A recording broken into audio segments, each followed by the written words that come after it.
5, 4, 3, 2, go. All right. Welcome, everybody. Welcome. I'm going to give it a second here. Just got to make sure we're being broadcasted. But again, today we have Fara Finkelstein, and she is going to talk to us today about how to hit our target market. For those of you who are entrepreneurs, you have your own business, you have a friend that has his own business, you know someone whose online business isn't doing so well. Well, you need to get them on the line right now because Farah is going to tell us how we can hit our target market.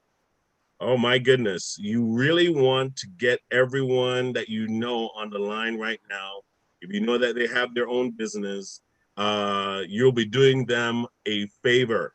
All right. So I'm going to give you even a second to share this video, share this link with your friends and your loved ones, because it will really help them get to the next level of their business. Yep, we are still in Financial Empowerment Week. And we also want to thank our sponsor, Tom Estes from Allstate. Thank you, Tom. I really appreciate it. You will see his number pop up throughout the programming.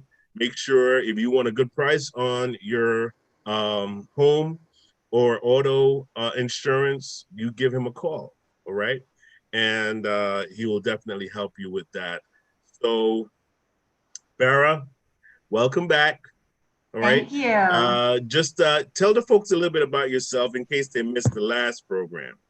Sure, absolutely. So, my name is Fara. I am a digital marketing consultant. I work for a company called Reach Local, and we are part of the Net USA Today network. So that's a little bit about, I've been doing this for about 8 years.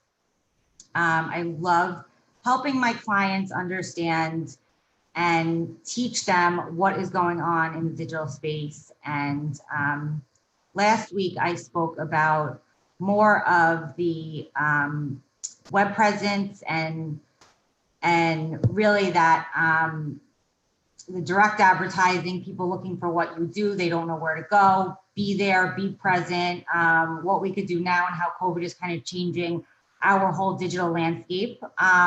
So today I'm going to talk about something a little bit different, and it's called targeted display advertising. And I'm going to share my screen with you. Awesome. So a lot of this is very visual, which is why it's very difficult to talk about this without actually showing something. So, so display advertising, right? I'm going to walk you through kind of, what it is, how it fits into,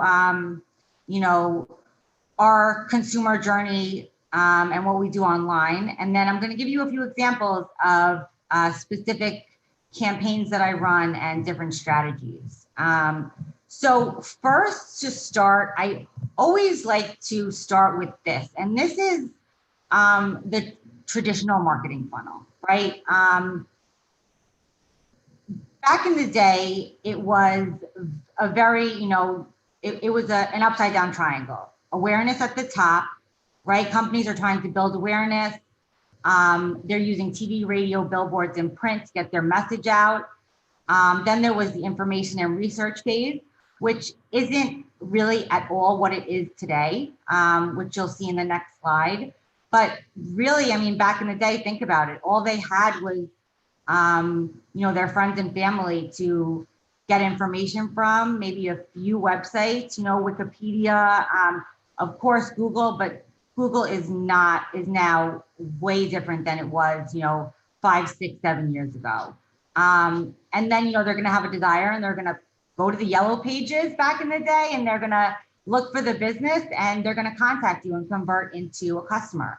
And also the way that they were able to target was very, very different, right? So it was kind of, we call it a spray and pray model. I heard that term once. And I love that because it's really like, you're spraying or you're trying to get your message out to hundreds and thousands and millions of people. And it's not very targeted. There weren't very many targeting options like there are now. Maybe you could have targeted by location, age, and gender. And that was really it. So today, obviously, that funnel is very different because there's so many different media points and ways where people can become aware of your service or your product. And there's also a lot of different ways where they can get information and read reviews and ask their friends and family and, put out a question online. And the reach is just so much bigger for consumers as well as businesses. And a lot of times business owners, they don't really understand or they don't know how to really get their message in front of a consumer wherever they search online, wherever they surf online, and wherever they socialize, right? So this is also going back to the, someone looks at their phone 150 times a day.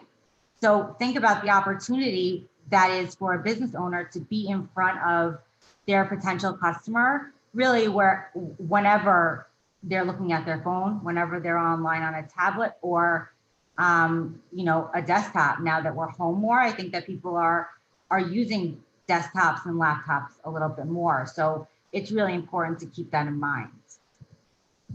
So I want to talk about how we target these consumers, right? So when Reach Local was acquired by the USA Today Network, we really were able to, grow our market size, and we gained a large audience that we never had access to before.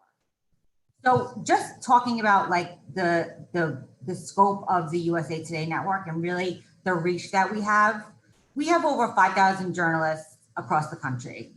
We're in 46 states. We have over 300,000 clients. We reach about 1 in 2 US adults, and our news sites get over 175 million unique visitors every single month, right? So that is a huge amount of data that we have on our customers and our readers and what they're doing online from the beginning of their, research and awareness phase to the end of their journey where potentially they turn into a customer. Our audience on the USA Today Network is pretty affluent. And when I say affluent, I mean our audience has a 14% higher income than the general population. 67% of our readership is employed. And the average age is about 48. So, this is our audience, right? It's not really just about the collective sum of our audience that brings value to the campaigns that we run for our clients, but the real power is our ability to, really reach a niche audience with mass and scale at the same time.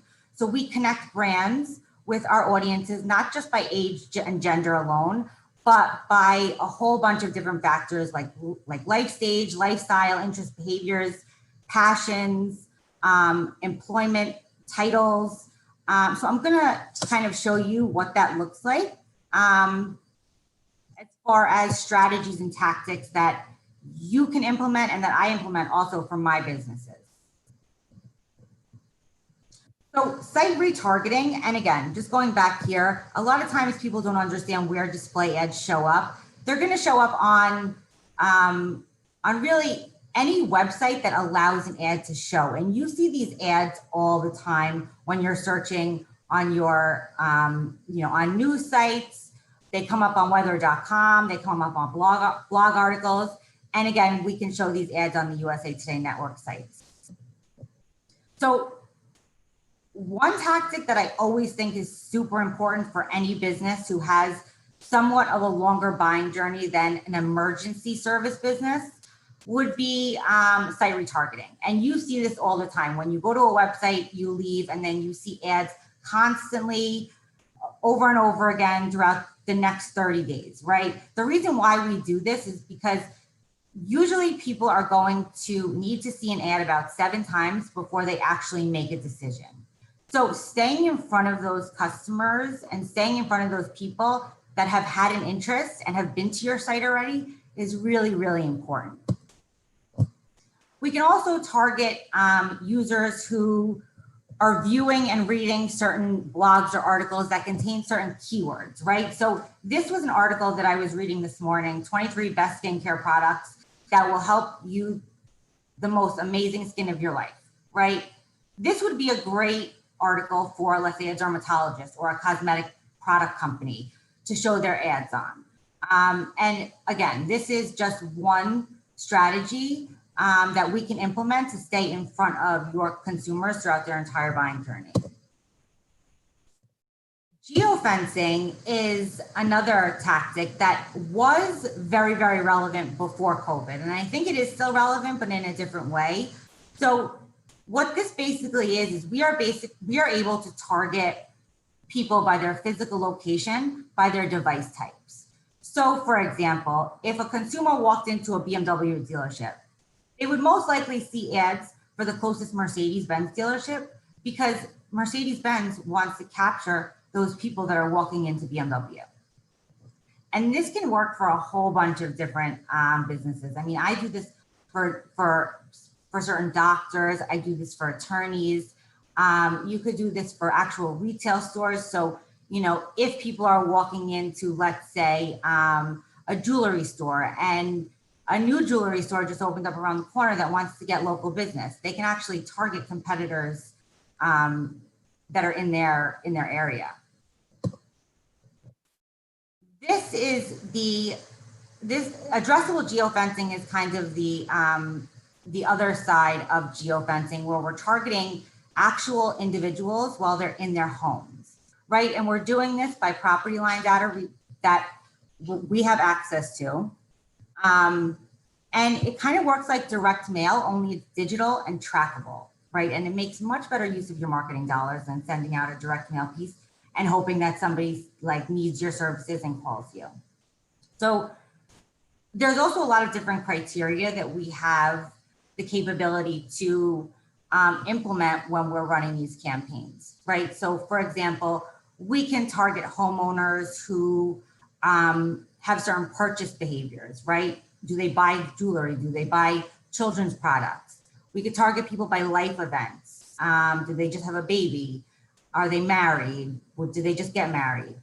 We could target them by interest and behaviors, financial information, right? We can target people by their net worth and their amount of discretionary income. Right now, I think that's so important for businesses to understand that if you have a luxury product and people are really struggling financially, you may want to target the people with a certain, net worth who have a certain amount of discretionary income that they are able to spend on luxury items. And I'll show you a campaign that I actually run very successfully that that kind of uses that strategy.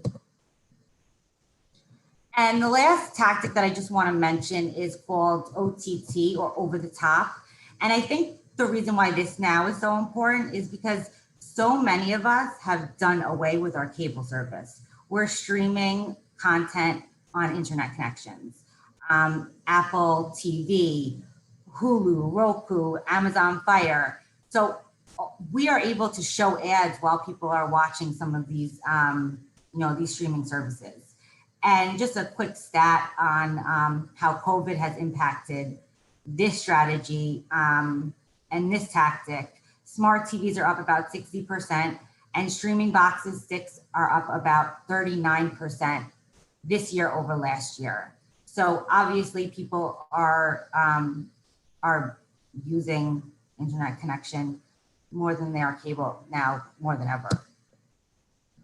So just some quick examples. I was working with a local outdoor furniture store before COVID, right? And we were using we were targeting people who physically entered other furniture stores in the area.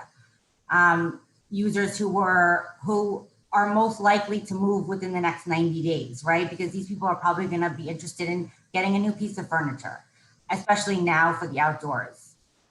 Visitors who have previously been to the website, again, was doing site retargeting for them. But once COVID started, we had to kind of change our strategy because nobody was walking into the competitor locations. So we started to target properties with in-ground pools in certain zip codes. We were also targeting people who are interested in landscape design and gardening and other outdoor activities.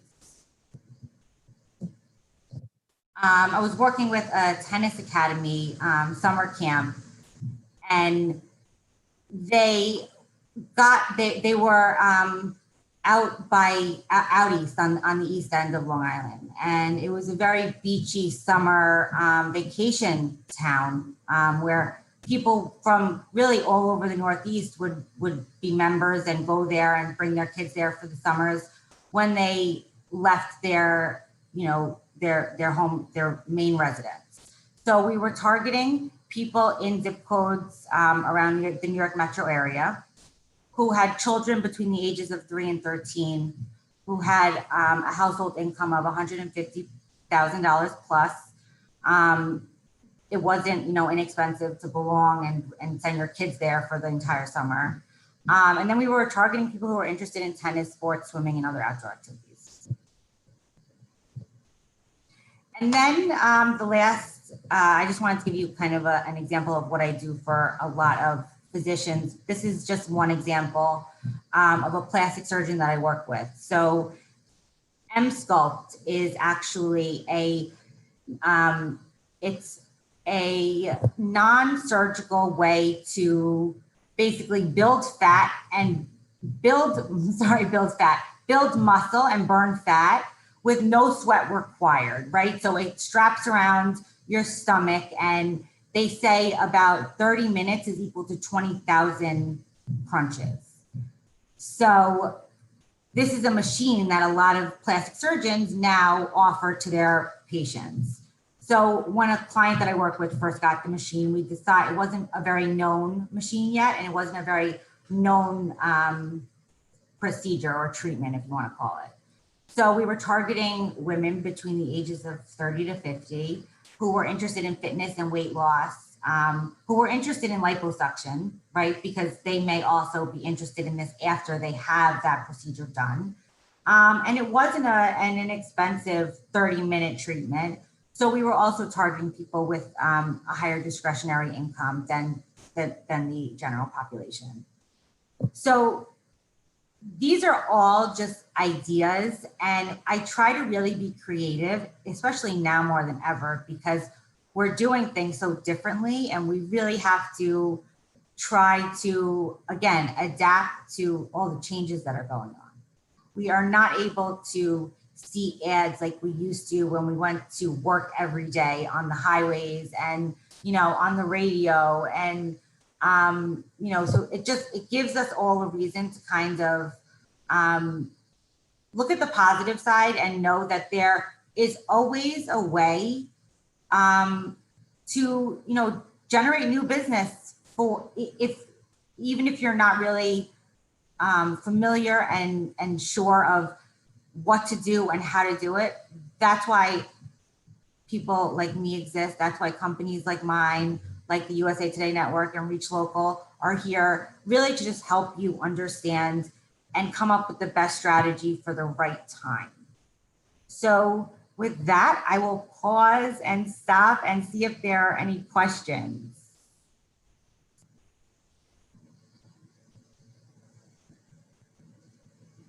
Okay, yeah, you caught me off guard because I was just sharing with a few people that are on LinkedIn and YouTube.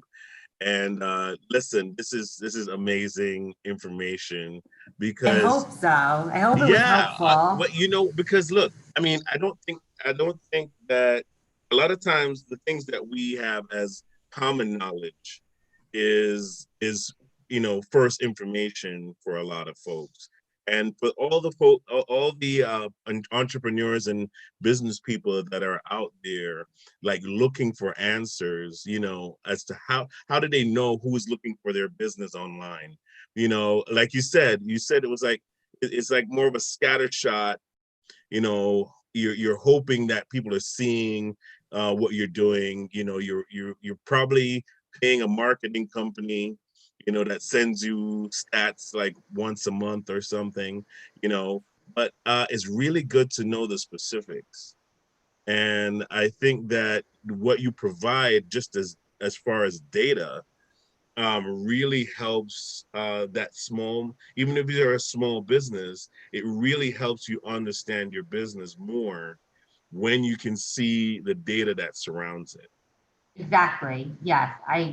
And I think also that maybe that word, or, you know, all of this information that we have is Hmm. intimidating to business owners. But Right.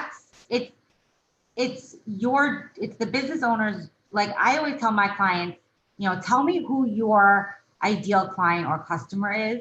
Who, what age are they? What do they do in their spare time? If you know that information, right? If you don't know Hmm. that information, I can probably get that information for you to target the right audience and the right type of person.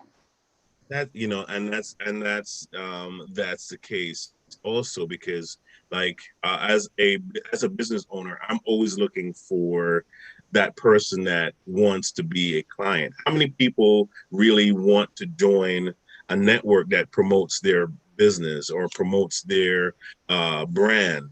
And so this is the whole purpose of what I do. So it's like, I'm not sure how many people are interested in something like that. But what you can do is kind of like go through the the forest and the hills per se, right? Of Google and Yahoo and all the dominating search engines, and really kind of find out what people are looking for in my area, in my field, Yeah, a which makes hundred it, percent. yeah, which makes, like, for me, that would be peace of mind, in a sense where I'm like, okay, now I know I'm not just kind of like hallucinating that this is a need, you Yeah, know? and I think it's also really important to stress the fact that it's not about where your ads are being placed a lot of the time. It's about who is seeing the ads, right? So, if let's just say a sports equipment company, right, wants to target parents and especially fathers and sons that are interested in, a new baseball product that they have. The Mm-hmm. father, being a father, may be on certain websites that are not related to sports, but it's not about the website that we're putting the ad on. It's about the audience and where they are in their, like I said, do they know about your product? Have they been to your website already? And if they have been to your website, why did they leave? Right? Did they get distracted, or did they, see something, or they didn't see something that they wanted to see? So it's really just all about understanding your customer and what they're doing. Yeah, exactly. Or your target market, which is what, hitting your Right. target market. Who does your business appeal to? Right. I mean, do you even really know if it's age specific, if it's gender specific?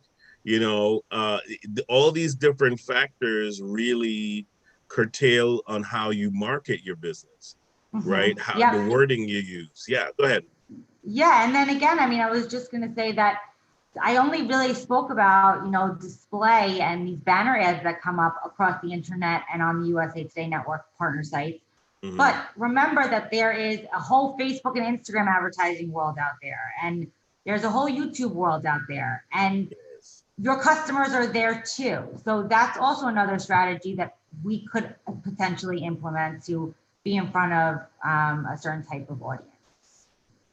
Exactly, exactly. We have a partner that's in the room with us, Oscar Capel. I don't know, Oscar. Do you have any questions for Farah? Did Well, anything? Go Well, ahead. I couldn't get onto the Facebook Live. I'm having a little tech issue here, so I just caught the last few minutes. So I will be watching the replay, and then I will Okay. call Farah directly and ask the questions. And next week we could go over it again. Oh A wow. hundred Okay. percent. Hey, you know what? But That would be I great. Sir, I'm gonna have to reserve you for next week as well. okay. Then that was you a I'll know. come that was a back. cheap I'll ploy come to back get next Farah week. to come back. You see? I'll Yeah. come back next week.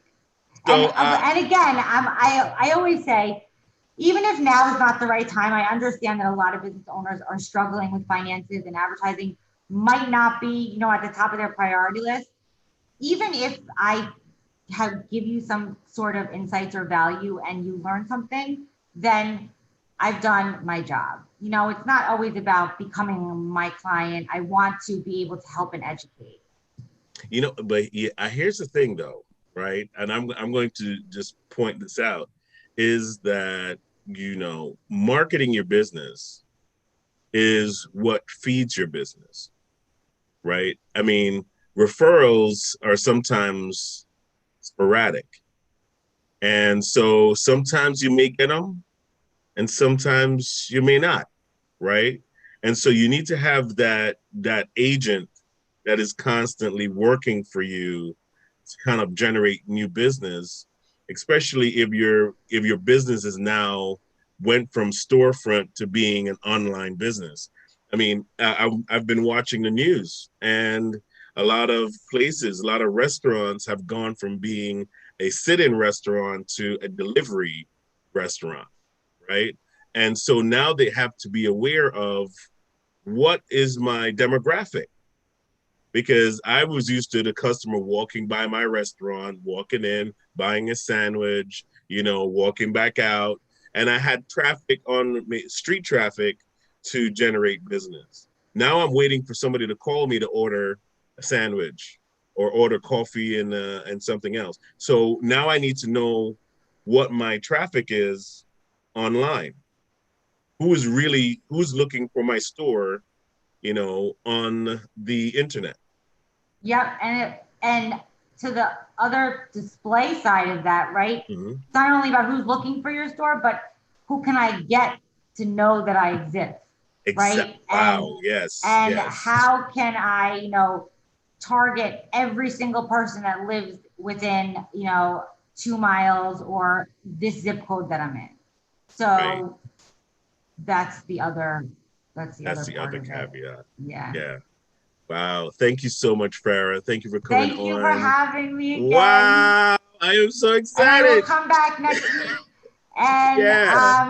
I am definitely going to stay on for Oscar. Yeah, absolutely. Absolutely. Please do that. Oscar, it's your court. It's in my court. Thanks so It's in much. your court. Sarah, Farah, one thing that I heard yesterday, which is it was really wild. It's who's letting your customers down. So your competition, somebody in your competition is letting your customers down. That's another way to look for business. It's like, this is why we are better than X, Y, and Z, because they have not come through with what they promised. So that was another something I picked up, a little marketing thing the other day. Yeah, and I mean, then against that point, targeting and target. I mean, I don't know if you heard this because you weren't on the call, but you could target your competitors' locations Oh, and have and get get steal some their customers. Steal their customers, but it's not personal; it's business. It's So I'll leave it at that. Yeah. Listen, Coke and Pepsi have been at it forever, trying to steal each other's customers. So it's not, I know. we're not reinventing the Listen, wheel here. I know. but that's Yep. the principle of competition. It's Right. supposed to make you better, right? Yeah. Yeah. Competition is it greases your mind to say, well, I can't stay stuck because my competitor might get ahead of me. So you dig in and you start finding ways to improve, and that's how Apple came about, right? Yeah, I mean, and it's again the competitiveness is what makes the internet, and what makes us all so busy and fragmented. because there's so Yes, much competition. So you just have to absolutely. Grant be in Cardone. your, Grant Cardone says, "Don't compete, dominate. There you Find go. out how to dominate in your area." He says, "Forget about competition. Competition is for the middle people. Like you want to dominate. You want to be the Amazon." Hmm. But you You, have to Mhm. compete in order to dominate. yeah. Yeah, it's like when you're dominating, that means that you've graduated. Then you It's have no almost like competition. right. It's like right. when your business has reached like this plateau, and you're like, uh, who am I competing against? Right. I Nobody. want Yeah. I want my competitors to just see taillights and dust. That's it. It's just I mean, it's like Amazon and Walmart right now. right. Is like, who do I shop with? Amazon or Walmart? Amazon or Walmart? Yep. There's really nobody else in that stratosphere that you could say, yeah, I want to fight with these guys. But I mean, they were all at one point competing against each other. The top five, top. I was just the top two. you And you know, talk and again talk about domination. There was a time when Kmart was a lot bigger than Walmart. right, right. And the article was like, poor Walmart is trying to compete with giant Kmart. Mm-hmm. A couple of years later, it's complete domination. Are there Kmart any who? Kmart's less? Yeah. Are there any Kmart's around anymore? I don't know. I've Yeah, never seen one. I haven't seen one either. I I think I haven't saw one the other day. in a And Somewhere. picture. Target's I love Target. Yeah. I love Target. Target's in there too. Yeah, absolutely. But go ahead, do your presentation, Okay, Oscar. let me get Uh, my where how am do I I, here? I'm gonna stop No, my no, video. you can stay right there. You don't worry about Oh, it. okay. Okay, I'm gonna have to share screen because I got that PowerPoint.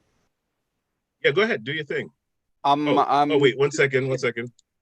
I might have I to give love, you the powers. Okay, there you go. I have the power. Yes. There we go. Okay, so I'll be there. Share slideshow from slideshow. Come on. Hello. There we go. Current slide. Okay. So yes, we'll be starting right now. Real quick before I get into how I became a certified identity theft risk management specialist. Way back in my former life, I was a dental technician, and dental technology is a very stressful job. And that's one of the things we are going to be talking about later on, stress and how to deal with stress. So way back when I was dental technician, I was there for 38 years. Actually moved the lab out to Costa Rica for a while. Competition was getting really, really crazy. And I had a great job, good salary, a lot of benefits, except for one thing. And 40 million people found out in March the same thing. Job security there's no such thing as job security. And the place I was working with went bankrupt. So a lot of people are finding themselves in a situation. What do I do now? I need another job. I need to do something. One thing people can do is start businesses on their own. And this Mike Milio, I know about, went from homeless to millionaire doing recycling of metal. So we are in an era now that is called the gig economy. So you're finding ways to build income out of your, become a phoenix, rise from the ashes, as Phil says. So I was on TV and we talk about cybersecurity. And one of the things I talk about in Legal Shield and ID Shield is the problem with cybersecurity and identity theft. Most people think this is what identity theft look like. Some guy in his mother's basement trying to hack into your records. This was true way back when this was the latest cell phone that you could buy. So identity theft now is totally different. We are looking at a worldwide identity theft with breaches coming from state-sponsored terrorists because they have 24-hour, they're paying people 24-hour to hack into everything that we have. I believe the Pentagon gets 60,000 hacks attempts per day. So there is no business that is safe from identity theft and from hackers.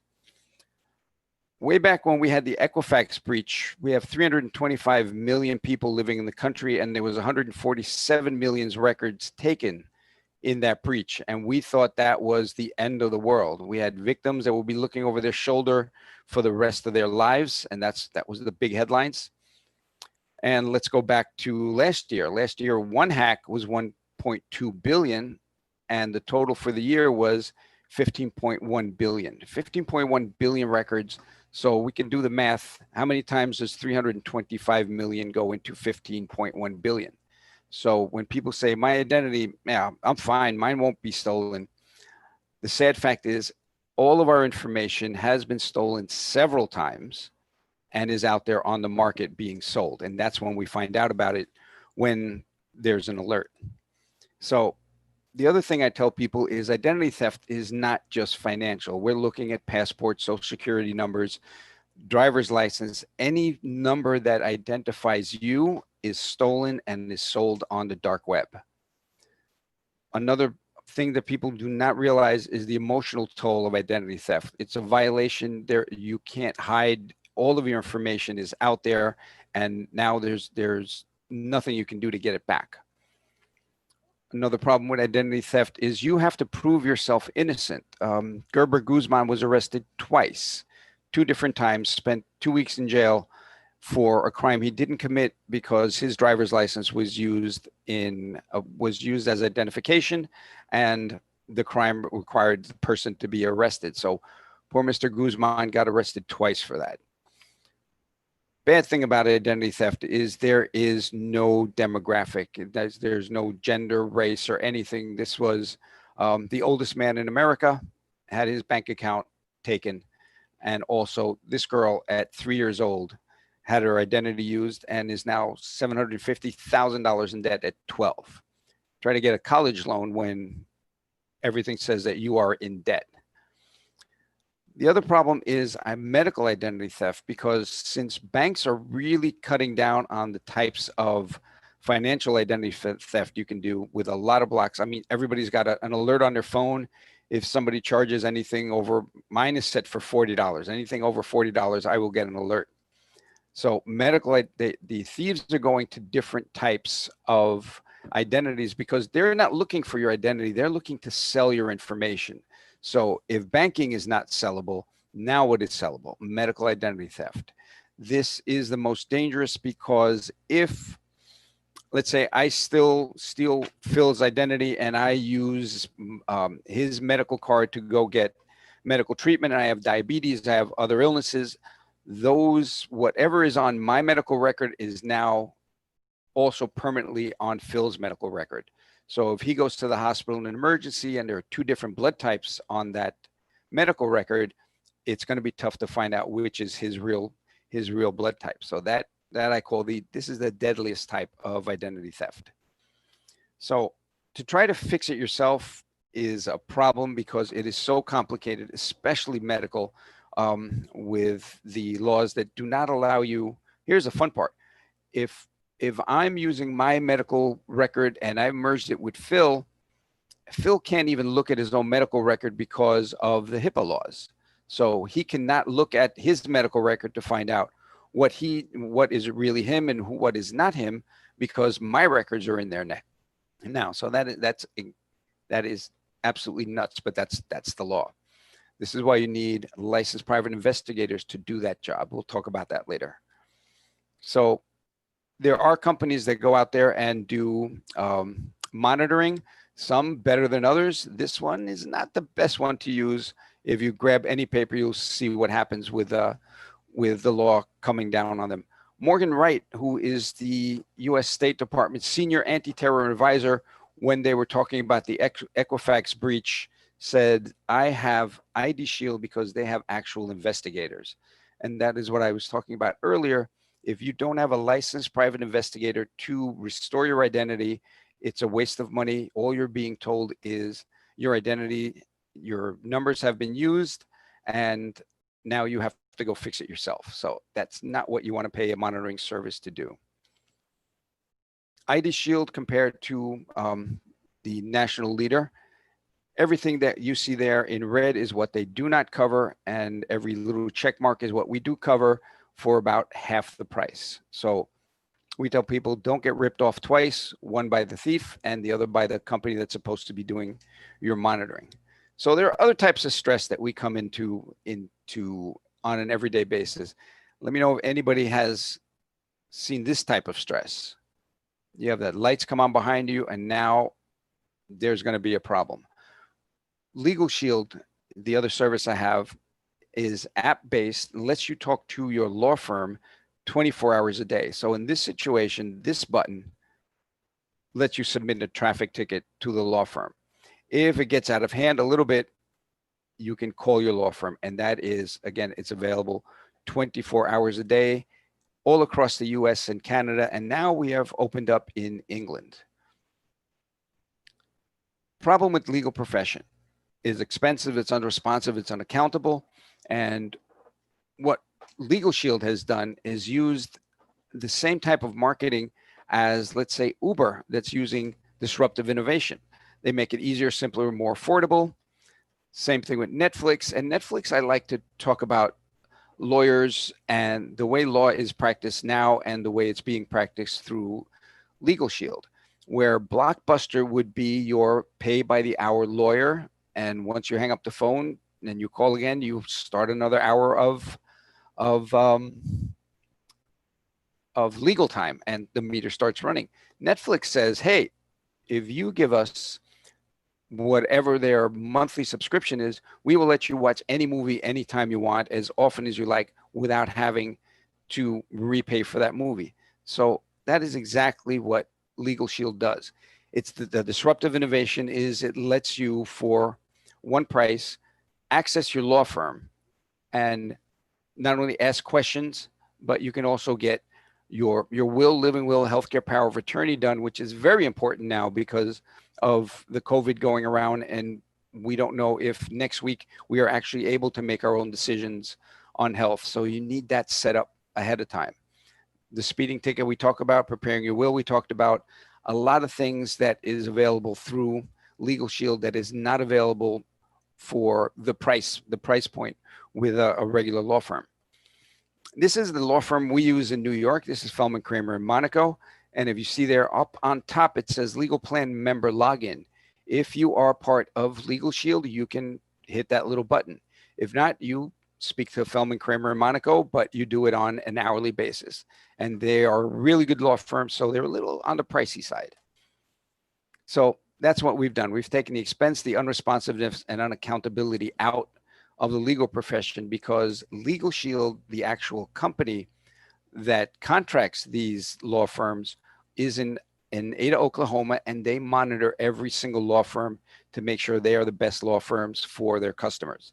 So the law firms get paid once a month and they get paid in advance. So when I pick up the phone, I am their most important customer. This is how I used it for myself, which is I had a problem with Toyota. They fixed the car. They did a great job fixing it, but 2 years later, the part went bad. And when I went to Toyota, they said, sorry, but you're out of warranty by 1 year and 30,000 miles. Normally, that would have ended the conversation, but I spoke to my lawyers at Feldman Kramer in Monaco, and they sent what I call a motivational letter to Toyota. And guess what? The manager, same manager that told me there's a door, don't let it hit you on the way out, told me, Mr. Capel, we are really sorry for the misunderstanding. And here's your money back, and please call your lawyers off. That was a really good feeling. Another great thing we do is our group helps fund Operation Underground Railroad. And if you haven't heard about it, it is a nonprofit that hunts down child sex traffic rings, and they break up the rings, they arrest the sex traffickers, and then they rehabilitate the kids back into society. And that's pretty much what I'm really, really proud of, that connection to us. So what's your next step? Very easy. My app is available for download, and there should be a little video there to tell you all about Legal Shield and ID Shield and how it can help you sleep better at night. And one more thing that I do, if you're a business owner, I will run your business through a dark web scan. The people that I ran through here had their business was hacked and 30,623 pieces of information was stolen. And this is available for sale on the dark web because this is what we monitor, what is actually for sale. The most dangerous part of that is that PII, the 11,044, that is personally identifiable information of the customers that are using this website and that business. So these are customers' information that is now being sold, and that is a big problem for businesses now. There will be a security credit score for businesses in the future, and if you do not have a good, a security score, if you don't have a good security score, you will not be able to do business like you're used to. The banks will not lend money. Other businesses will not work with you, and trying to do work internationally will be impossible. So that is my presentation in a nutshell. There's my information. And Phil, I'm ready for questions from you or Farah or anyone else that's online.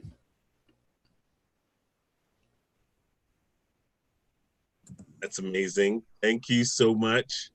Really awesome stuff. You know what, I love every time I hear your presentation, Oscar.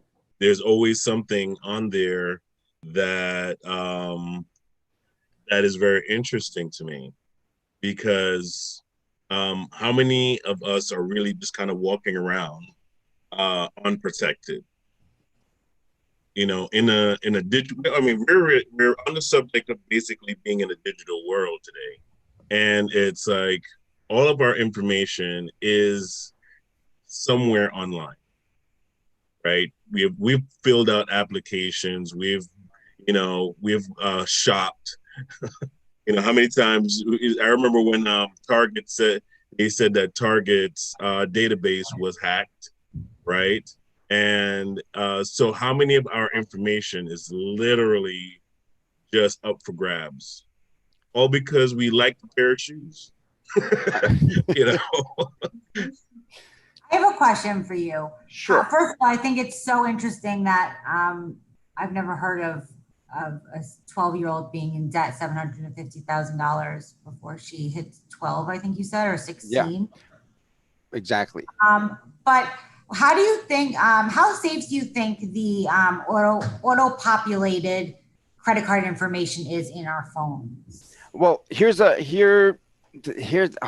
man, I can do a half hour on that itself. One of the problems that we have with our phones, there's a new type of identity theft where people hijack your phone.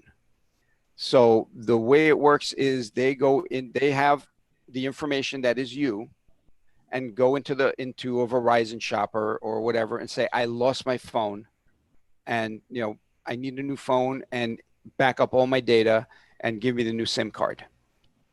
So now you're looking at someone that has your phone, changes the password, you no longer have access to your phone. What is on that phone? Your whole life. I mean, everything, every password, every whatever is living on our phones. So having your phone hijacked is, it's I don't know. I don't think there's a word to describe it right now, because it's our whole lives are literally on our phones. Yeah. So auto-populating is great, but if your phone is hijacked, it will auto-populate with these secret, the little dots by someone else. Okay, interesting. On an individual level, not really a company level, my friend was hacked through a dating app site. Mm-hmm. Wow. And it was so sneaky how they did it. I mean, it was every time they called her, it would be this like low voice that she couldn't really understand the language. And they kept calling people she knew from her phone, but it wasn't really her. Right. So like her mom would see, oh my God, Janine is calling me. And Janine's like, no, I'm not calling you. That's not me. And they had access to all of her. Right. But So there's in my whole presentation, takes about 45 minutes. I go through the difference between a scam and identity theft. They're two different things. A scam targets you directly, and that's for money. Where identity theft is taking your information and using it personally. Like social security number. If I don't have a social security number and I need a job, I will go out and buy your social security number and get a job. So I'm not stealing money from you, but if I do it as a 1099, or I am a contractor, I'm not going to pay taxes. I have to pay taxes at the end of the year. Unfortunately, I walk away with all the money, and your tax return says, hey, where are the taxes you're supposed to pay at the end of the year? And that's when a lot of people find out that their social security numbers have been used for a job. The other thing when we're talking about child identity theft, the majority of child identity theft, believe it or not, is family oriented. You got an uncle that's got a gambling problem, and now gets the new niece's social security number and starts gambling under that number.